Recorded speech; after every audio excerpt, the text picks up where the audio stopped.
Ang hilig kong mag-reminisce sa mga good times. Like saan. You know, it's not all about the places, but yung saan, kung saan nagkamali lahat. Saan challenge? Huhulaan mo lang ang mga favorite summer destinations na to ng mga kamorkadas natin. Boracay. Correct, mga kamorkada!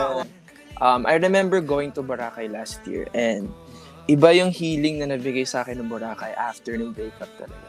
Sagada, my bucket list talaga is mag-mountain climbing. Siargao. Siargao, mga kamorkada, is correct. O, diba?